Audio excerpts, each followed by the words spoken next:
Okay, welcome to everyone to the meeting of the All-Party Parliamentary Group on Walking and Cycling on Friday the 14th of May. This is the third meeting that we've held this year, and we're focusing on how to make active travel safer, improving safety audits and transport appraisal systems. So it sounds like rather a dry topic, but while cycling, I see our speakers laughing, so I hope they're going to put some humour into the session. But as cycling grows in popularity, it's really important that we continue to assess the different ways in which it can be made safer in the UK. It's particularly important because we know there are concerns about safety being a barrier, and fear of traffic, fear of vehicles, are the biggest reasons that many people, women in particular, but not just women, are afraid of travel, afraid of cycling. So we've got two really good experts today. We've got Kate Carpenter, who's Head of Operational Safety and Traffic Engineering at Jacobs, and Phil Goodwin, who's Emeritus Professor of Transport Policy at UCL and UWE. So I'll start off with Kate. You've got about 15 minutes. What we'll do is the speakers will speak, and then we'll have about 10 minutes for questions afterwards. And this is a 1 hour session. So I hope that we'll have a chance to get everybody in who wants to ask a question. So I'll hand straight over to Kate then. Thank you. Is that sharing okay? Yes, it is. I can see it. So thanks everybody. I lead road safety in Jacobs, including walking and cycling safety. We're one of the largest highway design and management companies. I'm a chartered civil engineer. I'm a qualified road safety auditor. I've also got a degree in psychology, which has been very useful in helping understand why road users do what they do, not what we'd like to think they do. So my approach to this subject is very much based on how can we as designers and network managers make things safer for road users. I'll give an example of how things can be counterintuitive. This is an example in the Manual for Streets, the design guidance, that shows the crash record before and after a junction change. And this is a junction in Bath. And commonly when people look at the before crash record, they think it was this area with no signs and markings at all. And after the record, they think it was this with all of the road markings and all of the traffic infrastructure. It's actually the other way around. It used to look like the right-hand picture, and then it was changed to the left-hand picture. And the left-hand picture shows the area that had no collisions at all, no injuries, worked really well, but local people campaigned because they didn't think it was safe enough, and it was changed back to something in between the two. This is a great example of how life is not as straightforward as you think, and engaging with the public is just as important as doing something right for them in the infrastructure. So definitions first. What is active travel?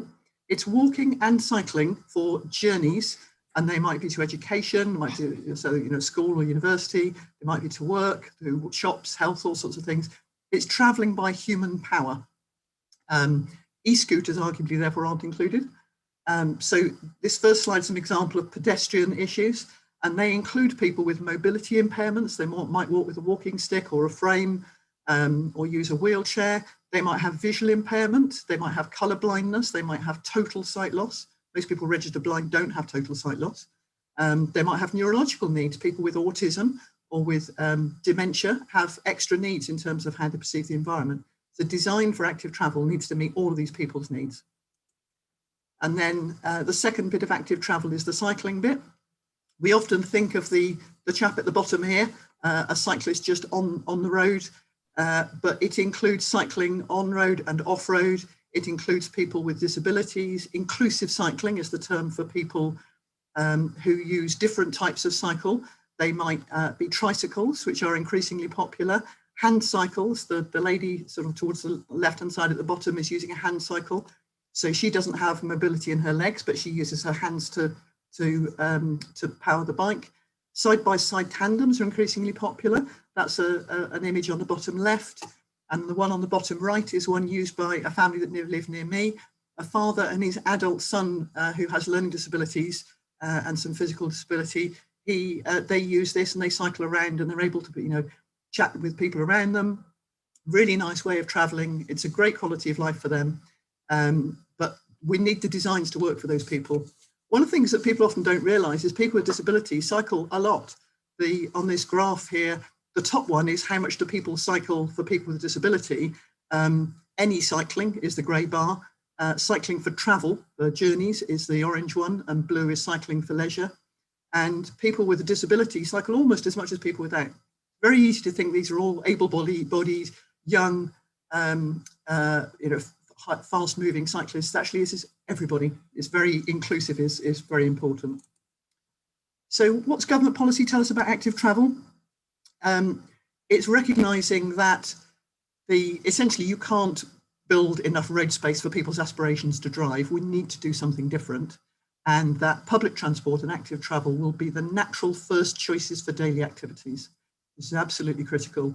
And even public transport, buses, tubes, all the rest of it, include active travel, because you tend to walk to or from a stop or a station. You go up and down stairs in stations. You might be standing on the bus, not just sitting.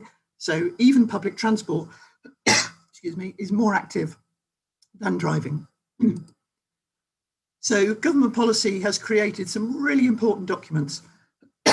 We've got Gear Change, which is the government policy document, and Local Transport Note 120, Cycle Infrastructure Design, is the design guide, which is a real landmark change in what we do.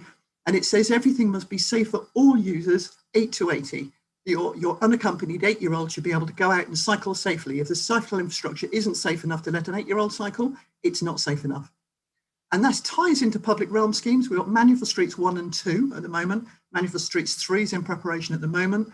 And they're about creating high quality places. And the 5 categories on the right are the things that cycle infrastructure must be. They must be coherent, direct, safe, comfortable, and attractive. Quite nice attributes for a person, I think. Reminder, there's no such thing as a safe highway. Things can happen. Somebody might fall into the road as a pedestrian as a car passes and be run over. Their injury doesn't mean the road wasn't safe.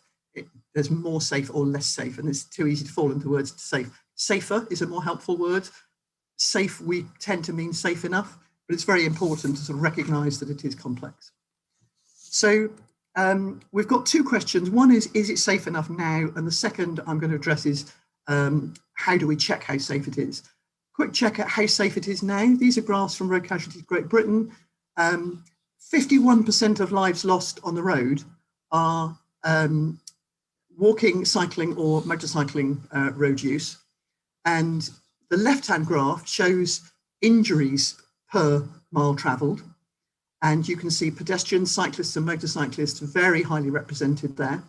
The right-hand side is fatalities per mile travelled. And you'll see, interestingly, cycling drops down rapidly on the graph there.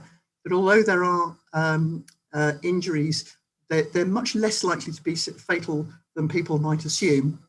And often the perception is cycling isn't safe enough. Road death is a serious problem, and it's one of the leading causes of death of young people. But the danger is we see this as depressing and this is a reason not to cycle, whereas actually there's a different perspective, and that's this one. This is a graphic from The Guardian in 2010. The numbers are broadly the same, which I think is really powerful. These hands that stick out to the central number indicate the number of lives lost of different causes. So the burgundy one at the top is circulatory diseases. The green one at the bottom is cancers. The sky blue one, bottom left, is respiratory diseases. Accidental death, including suicides and self-harm, is this red hand to the top. And the little hand sticking down from the red one is transport casualties. They're 1 in 333 lives lost are transport. It's a very small proportion. It's 1/3 of 1%. It's a very small proportion. The danger is we overstate it. Now, active travel actively reduces injuries across these causes. Inactivity causes 1 in 6 deaths specifically, and indirectly causes many more. Suicide and self-harm causes 6,500 deaths a year, and mental health is improved by active travel. 67% of men and 60% of women are overweight, and a frightening number of children, even in their relatively early years. higher in deprivation, so there's an equality aspect to this as well. And we know that when people cycle, cancer and circulatory disease and all sorts of injuries fall massively. And this is not cycling enormous distance. This is a regular cycle to work or to school. So huge benefits from cycling. And in addition to air quality benefits, reducing congestion, reducing climate change emissions, even when we've got electric vehicles, they still create congestion and car dominance and so on. So there are massive benefits from active travel. So that's the lens through which I'd like us to see this. So what is road safety audit and how does it fit? So road safety audit is a controlled, regulated process. It's been around for more than 30 years, and it's a process which is set out in the Design Manual for Roads and Bridges, which is this image on the left. Transport for London have their own process on the right, and the Society of Road Safety Auditors has their own guidelines as well. And it's a process which looks at designs, it is designs for proposed schemes, considers all different road users, different ages, different activities. Is it light, is it dark, is it wet, is it dry, wet roads, dry roads, all the different scenarios. And it's an undertaken by people with specialist experience, and they identify hazards that the design might introduce that might cause crashes and injuries once the scheme is built. And it makes recommendations to make things better. So this is a really powerful process. Been around for 30 years. The fact we're still having to do it does suggest that maybe designers aren't getting it right well enough, because if the design process worked well enough, we shouldn't need so much of this. What sorts of things come out in it? So we identify hazards. So for example, misleading lane alignments may cause a driver traveling in one direction to travel in the wrong lane. If you align one lane with the opposing lane, and the image at the bottom is Exhibition Road, where exactly this happened, 2 southbound lanes were pointed at the one northbound and one southbound lane on the other side of the junction. So people were traveling the wrong way down the road, so they had to come back and change it. We might flag signs and markings show different things. The lane markings in a lane on a junction might show one thing, and the post-mounted sign might show something else. And then we make proportionate recommendations that we should, for example, in this case, narrow the southbound carriageway to one lane at the roundabout so it aligns with the route opposite. Realign tactile paving so that it matches that opposite, so people without full sight can see with the tactile indicators, they can detect the layout and tell where to go. We might recommend changing sign designs or extending a traffic island so people don't get the wrong side of it. And the recommendations have to be proportionate. We're not allowed to say, this scheme is ridiculous, it will make things much more dangerous, you mustn't do that. We're not allowed to do that. It's a very formulaic process and we can't do that. So what are the problems in design that we tend to see in audit? The forward of low transport note was really helpful, and it says too much cycling infrastructure is substandard, little protection from motorised traffic, it's abandoned where it's most needed, some of it is worse than nothing, perhaps a lot of it's worse than nothing. It entices cyclists to think if you put a cycle lane down, the suggestion is this is a safe place to cycle, but too much of it isn't. The image at the bottom is a great example of where the curb on the left-hand side was built out to narrow the crossing point to this central island, but they created this ridiculously narrow little cycle lane that goes around the corner, and of course cyclists, motor cars go straight through, and then cyclists get caught at the pinch point. There's too much infrastructure that doesn't work. The image bottom right, tactile paving on the near side, telling you to look right. When you get to the other side, there's no drop curb opposite.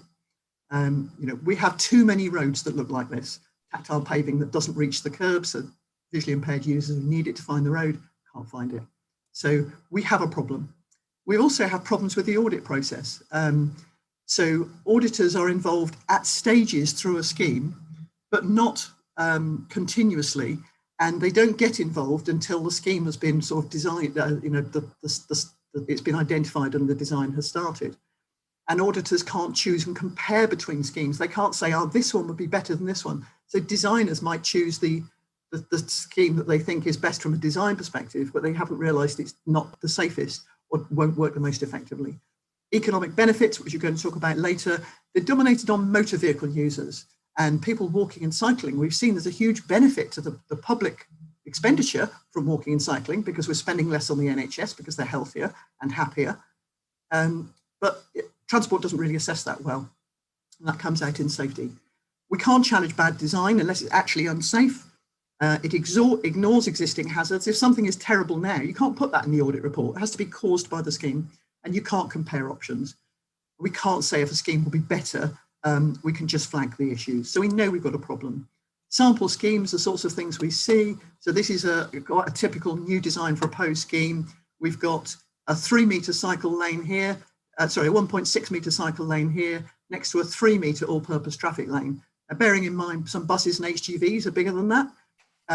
Any cyclist in there is going to be pinched and clipped by passing vehicles. It's not a safe enough route. We've got advanced cycle stop lines at the junctions with no feeder lane. There's no lane to go up to get into those areas, so they're not safe. If traffic flows are high, they should have segregated lanes and segregated signals, so the cyclists get a separate signal so they can get clear of motor traffic safely. We're not seeing enough of this. And really important research done by Rachel Aldred and Thomas Adams recently has shown that advisory cycle lanes, these with a broken line, are actually associated with 32% higher injury rate than no cycle lanes. Just painting markings on the road doesn't work. What does LTN 120 look like? It's talking about segregated, protected infrastructure of a high quality, stopping doing this thing on the bottom left. Advisory lanes in a high-speed road, it's just not safe enough. We mustn't be doing this anymore. How do Gear Change and Local Transport Note 120 help designers? They require designers to be cyclists. That's a landmark decision, really important. If you're a cyclist, you're more likely to anticipate what cyclists need. It gives lots of great guidance on what does good design look like, really powerful stuff. The image bottom left is the embankment in London, adjacent to the Thames, and we've got a segregated route on the left-hand side that actually carries more people most of the time than the motor traffic 3 lanes that are retained. The people who are driving in those lanes will tell you that's not the case, but counters have been put up. We know how many people are travelling. You can move more people in cycle infrastructure per metre of road than you can in motor vehicles, but it's often not well understood.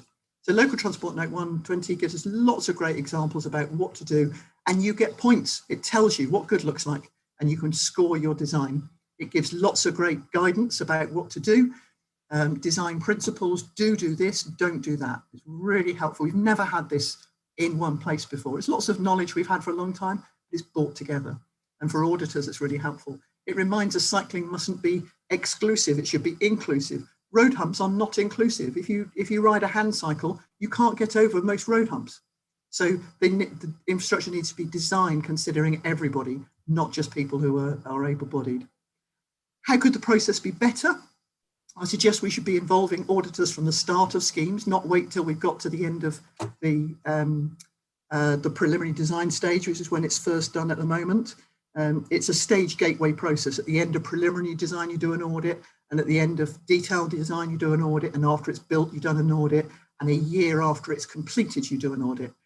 But if you turn up at intervals, the danger is you can't influence the design in between. So auditors should be helping the design team throughout while staying independent. So some people can help the designers, and different auditors can be kept independent. They should be cyclists, as I said, LTN 120 points in that direction. The audit process should be allowed to report existing problems so they get addressed. And I think we should be allowed to make an overall statement. This scheme is better than the existing, but it needs to have these changes. At the moment, that's not possible. And then that would give us this image on the right, this concept of you identify options, you develop the design, you do these stage audits at intervals, but the safe road design process supports it throughout. So you're getting the benefit of the knowledge of people who have experience investigating collisions. So my conclusion is that for most local transport problems, and by local I mean shorter journeys in rural areas as well as urban areas, active travel is often the solution. And I love this image on the bottom left. Cycles run on fat and save you money. Motor vehicles run on money and make you fat. That's my conclusion. Thank you. That's fantastic, Kate. Thank you very much. So we've got a few questions that have come in, and you know, it may be that Phil will want to answer them after his presentation. So you don't have to answer them all if you don't feel the need. Ralph Lucas, 20-mile-an-hour zones or lower, do they encourage active travel and do they actually improve safety? Now this comes into all MPs postbags and all of our local community chat forums. How can you make streets with safer and feel safer to be a pedestrian where there are also cyclists, and let's also add e-scooters. Dave Holliday, Section 39 mandated requirement for a roads authority to investigate crashes, but then tell themselves what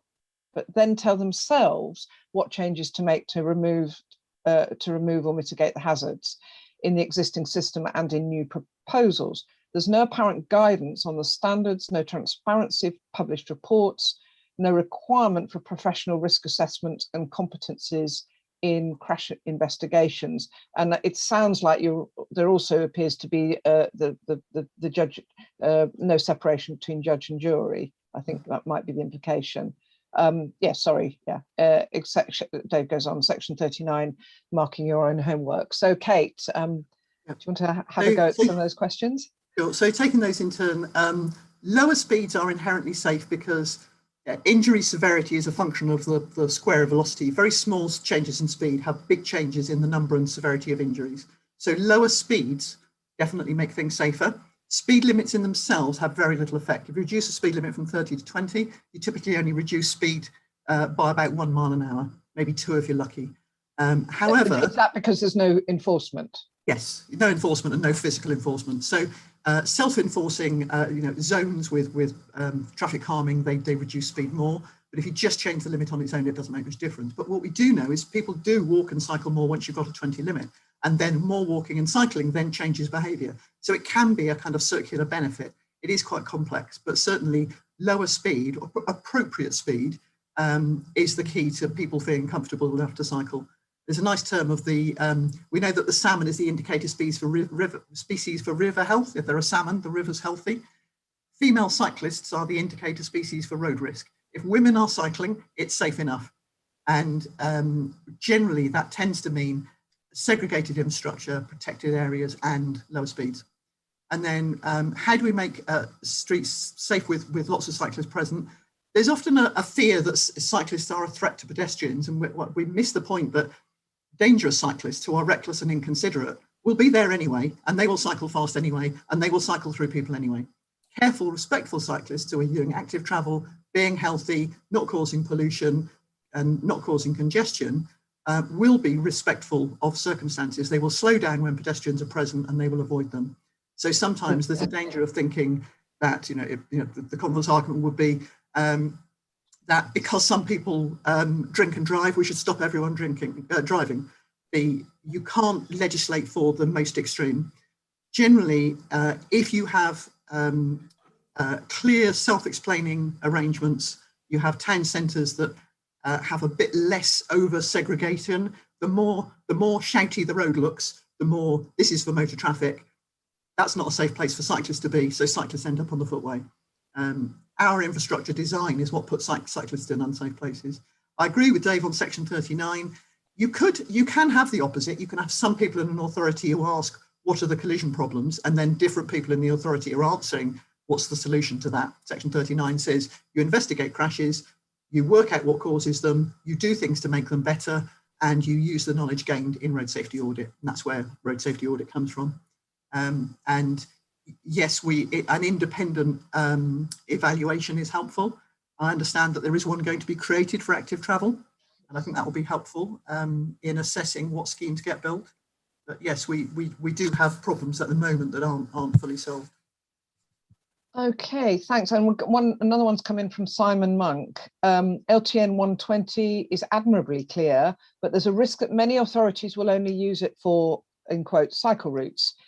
Is the risk that the solution for many on the junction example that Kate gave will just be, well, get rid of the advisory lane and make cyclists share space with motor traffic, particularly if modelling older design approaches would suggest that motor traffic would be negatively impacted by reallocating space. And I must admit, some of your examples, I wondered whether actually if for minor roads, we're told in bikeability to take the road. And I have seen illustrations, I don't know if they pictures, I don't know if they applied in the UK, where the advisory cycle lane markings, effectively when the road narrowed, most of the road was cycle lane in a sense. Yes. It was advisory. So it's saying if it's a cycle present, you wait behind them. Yeah, and it was showing it by lines on the road, not by these little yellow signs that we see in roadworks that nobody takes any notice of. And so, you know,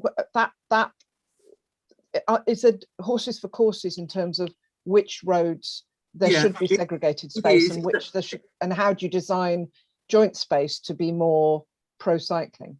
Yes, and different cyclists will have different needs, and a less confident cyclist will not cycle on the road mixed with all traffic. Even if speeds are quite low, that segregated infrastructure is what you need to get all people able to cycle. There are routes where it's difficult to physically achieve that. So a network approach is appropriate. So you might say, this road, we're never going to get a protected segregated cycle route on. We can look at a map, we can say, well, actually, this is a good alternative route for those people to use, and we'll make sure they have safe crossing points on the roads they need to cross. So a network approach is more helpful than just seeing one location. And I agree entirely, it shouldn't just be for cycle routes. All highway infrastructure should be designed by people who understand cycling, and those principles should be used to all schemes, not just those specifically about cycling. And I agree with Matthew's point about, you know, audits are subjective. Some auditors are more or less informed than others. Some auditors don't understand active travel and the benefits, same as some people who aren't auditors don't understand the benefits of active travel. Some of that is about people being qualified and up to date. There is a requirement if you're a qualified auditor to do training and keeping yourself up to date and have an annual appraisal to check that, which most practitioners don't have. But there are cases where you have substandard schemes provision. And the A14 project mentioned is an example of where sometimes you have very difficult decisions. So, for example, if you have a rural high-speed road and active travel routes cross that, rural cycleways and footways cross that route, a safe provision might be a signal crossing, for example, but that's something that can't be achieved on a very high-speed road. And then you come down to the question of, please, Mr. Highways England, can I have a segregated route here? Can I have a subway? Can I have a bridge? Can I have something else? And it comes down to the highway authority has to decide what they're willing to pay for. And whether something's good enough is a subjective question. But you can create, if you've got very small numbers of users in rural areas, you can find it hard to justify the only things that make it safe. And if you embed safety into all decisions, I think a lot of those problems do get addressed. Yeah, and in Transport Committee on Wednesday, when we were discussing national infrastructure, was a strong case for the local authorities to be more engaged in national infrastructure projects, because that's one way to ensure that local community interests are factored in to the route line of it's the joined up, isn't it? It's looking at the joined up thinking. There's too much taking things in isolation. Yeah, although technically Highways England does have unusually quite a strong active travel set of objectives. But the issue is, and I was really taken by your points about where the safety auditors are at each part of the process. So that was really interesting. We're going to have to move on to Phil now, and there's a few more questions come in, and a very good point by Thomas Knights about the gender split, that we know it through using Strava. And actually, I would suggest that women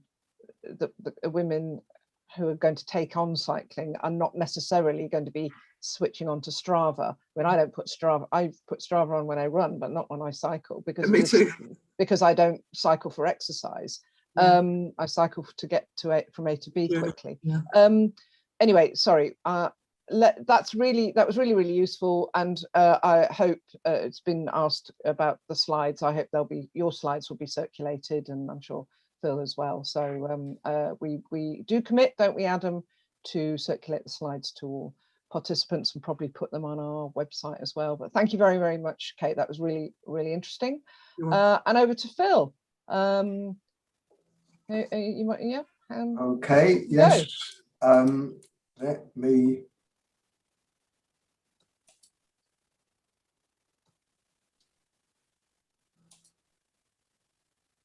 that should do it, does it? Yeah, you're on. Well, good. Thank you very much. I'm very pleased to be here. I do think very highly of the work of this committee, and I was pleased, by way of introduction, to work with the committee back in 2013 on the Get Britain Cycling report. And as it happens today, I'm publishing an article in support of the 20s Plenty campaign, which is launched this week.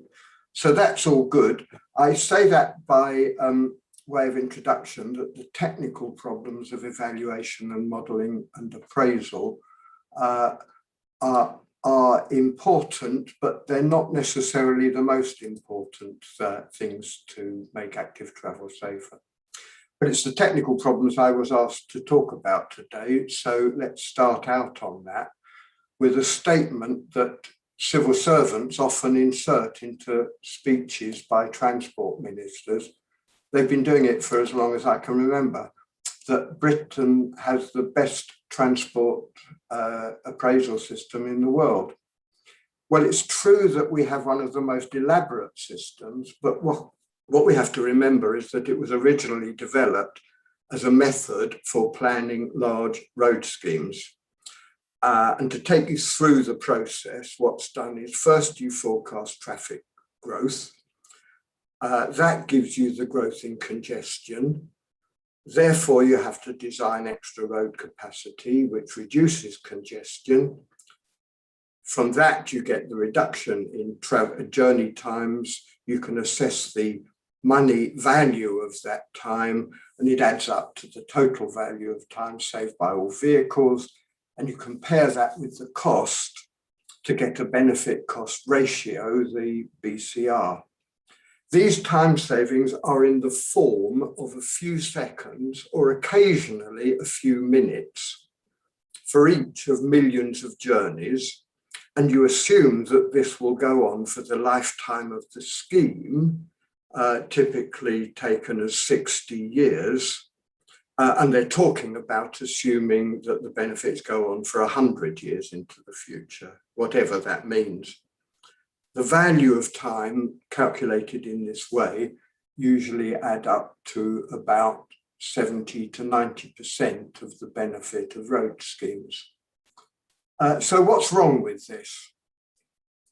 Well, the first thing that's wrong with it is that national traffic forecasts are usually overestimated. They have been since the late 1980s when the current forecasting method was developed. All the coloured lines in that graph are traffic forecasts from different years, from 1989 onwards, and the black line at the bottom is what really happened. That's up to here. Why should there be this systematic, long-term, consistent overestimate of traffic? The first reason seems to be that economic growth and population growth are usually overestimated themselves.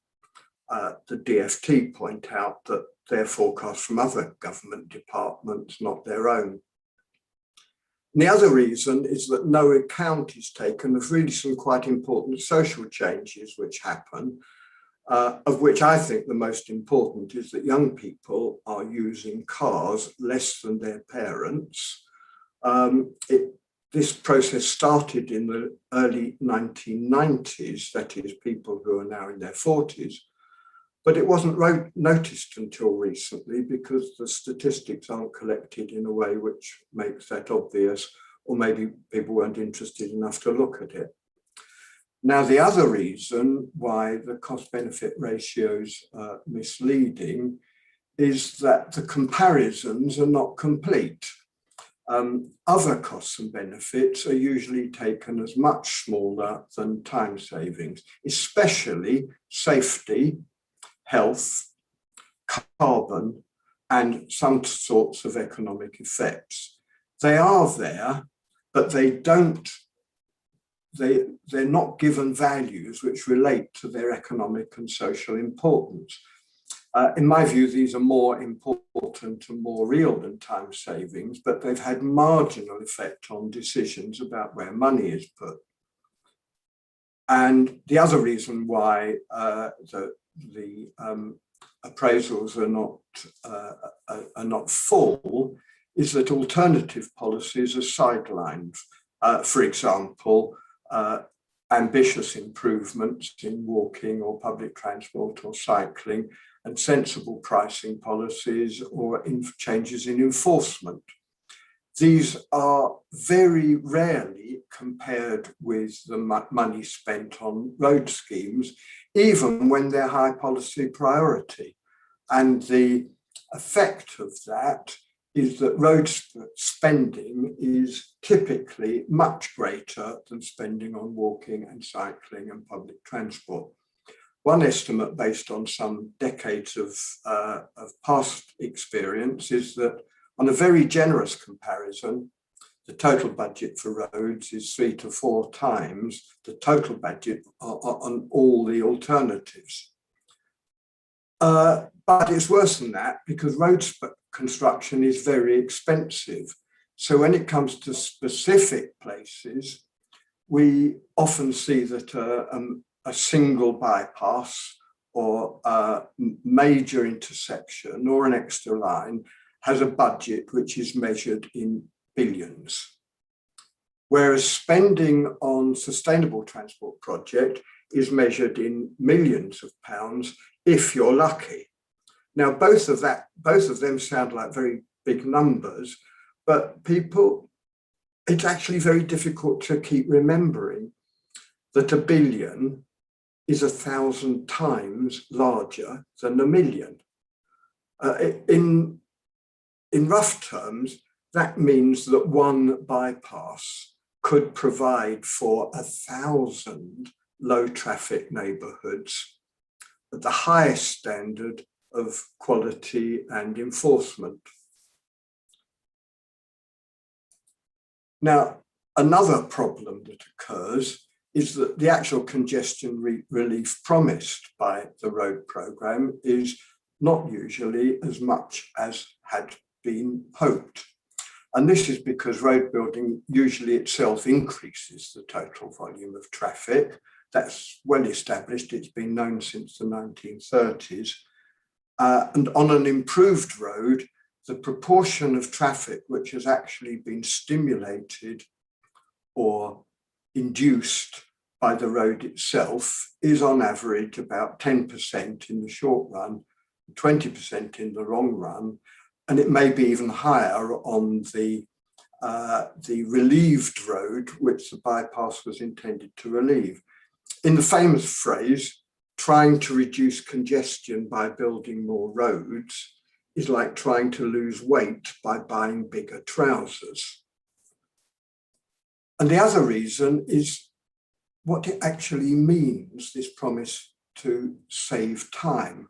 Now, the way it's measured in the cost-benefit studies is by comparing the congestion with the forecast traffic growth and the scheme, and the congestion with the forecast traffic growth without the scheme. And what actually happens is that congestion will go on getting worse, but not so much as it otherwise would. In the calculations, that counts as a saving. It counts as saving time. Congestion isn't as bad as it otherwise would have been, but it's still worse than it is now. And that's because traffic growth, if the forecasts are right, there is no feasible road building strategy which can cope with it. So does this mean that the whole business of cost-benefit studies is a sort of fraud to give a spurious case for decisions that have been taken for other reasons? Is the BCR a trick to justify low spending on active and sustainable travel? Well, it doesn't mean that quite, in principle, because you could apply the same basic logic of benefits and costs to walking and to cycling and public transport spending. But it's very, very rare that the same approach is used to actually compare the different budgets. It can be done.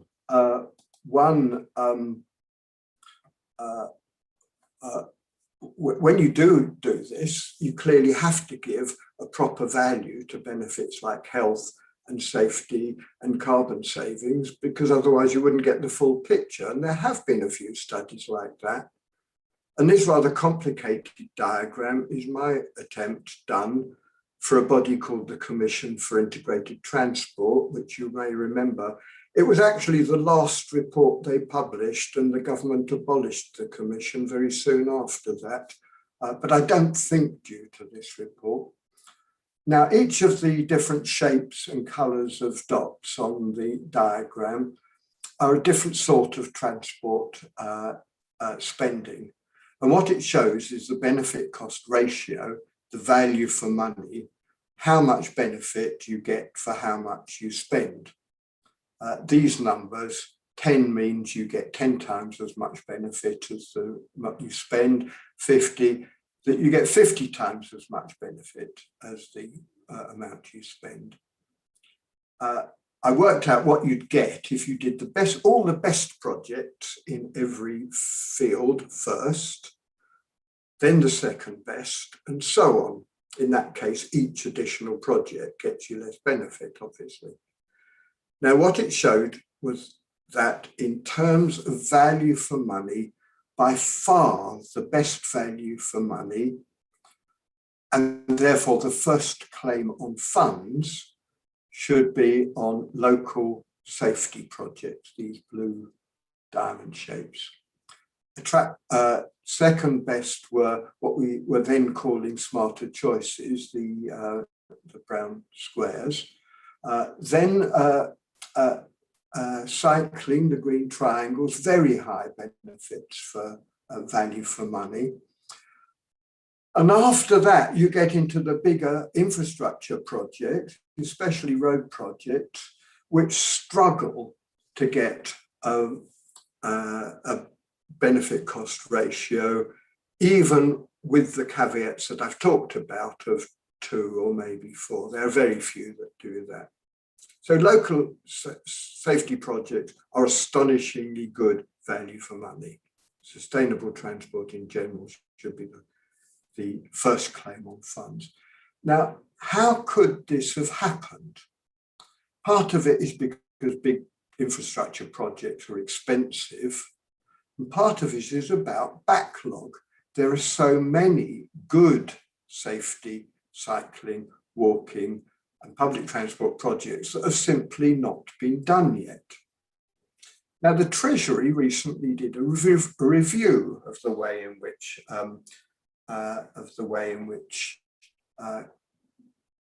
appraisal has been carried out, and I just want to read out a couple of their conclusions. This is from the review carried out by the Treasury of the appraisal carried out on all sorts of different field projects following their own guidelines. Considerable time and effort, they report, is expended to boost the BCR that should have been spent on developing and testing the other elements of the business case, including its strategic coherence, risk management, and the implications of significant unquantifiable factors. The BCR instead focuses on benefits that it's easy to put a money value on, but this in turn creates an incentive for proposers to artificially boost the BCR with such benefits that are unlikely to be realised, as well as suggesting a level of certainty about the value of those benefits that is not merited by the evidence. Now, these are very heavy conclusions, and it's not at all clear what will happen as a result. I think the conclusions are right, and I'll mention here another important parliamentary committee, the Select Committee on Transport, one of whose inquiries is now on appraisal and delivery of major infrastructure projects.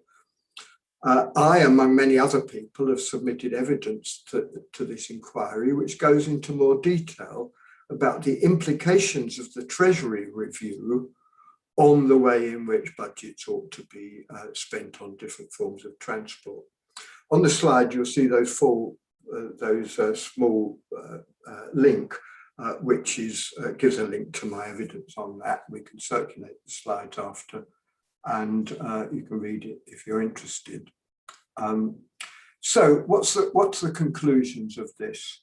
It's true that transport appraisal methods are elaborate and complicated and a bit an off-putter, but people shouldn't be overawed by this. These methods are not perfect, and the imperfections work in such a way as to make road spending more beneficial than it really is, and spending on safety, on walking, on cycling, on public transport less beneficial than it really is. Traffic growth is not inevitable, and health and safety and carbon and the quality of life and the viability of local communities are genuinely important objectives, and they tend to favour improvements to walking and cycling and public transport. And I just wanted to add a caveat at the end. That's not forgetting the importance of equity and pricing and taxation and enforcement and regulation, because I haven't talked about that, but it's not because they're not important, it's just because the particular agenda that we're looking at today. So that's all from me. Let me stop this screen share, go back to the meeting, and I hope that will be useful. Phil, thank you very much. I mean, it's the second time I've discussed BCR this week, because, as I say, we did discuss it at Transport Committee on Wednesday, and we heard quite a lot about the Department for Transport moving away from BCR and more towards some of those other objectives, but I didn't get a sense of how, and I hadn't twigged, and I'm not saying I should have known this, but or shouldn't have known this, but I hadn't twigged that the Treasury had some concerns, but possibly was a major driver for the revision of the Green Book. But no doubt your evidence that you submitted says something about where the Department for Transport is now. Because say they certainly have moved away from the benefit cost ratio analysis. Yes, my evidence is more about where they should be than where they are, but it's a moving target, this, and I hope we're moving in the right direction. Well, as I say, anything we can do now, we're much better informed today. Anything we can do to improve that. Okay, is there any questions that you'd like to pick up, Phil, that we haven't picked up on? There is one question I see here from Tom Bogdanovich. London cycling campaign. Ah, yes, of course. If the growth in traffic is to be arrested, should we consider restraints on car advertising? I do think this is very important, you know. There is a culture in which people are encouraged to think that having a car is a sign of success and having a big car is a sign of big success.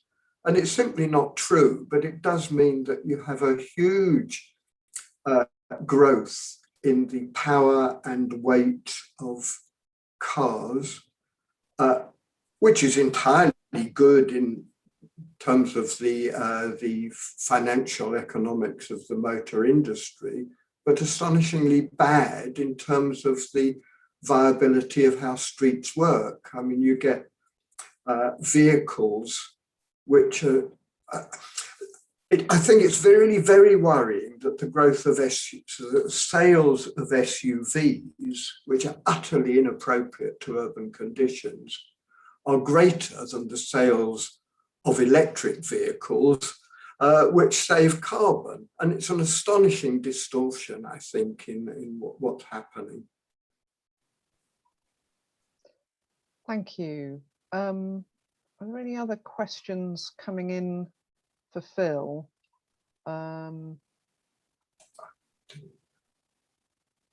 Somebody just says, will we get a copy of the PowerPoint? Certainly, yes. Certainly. I mean, I think that will be done. And could I also say I'm looking very much forward to receiving Kate's PowerPoint as well. The trouble that everybody has in these, you try and put so much in the PowerPoints, and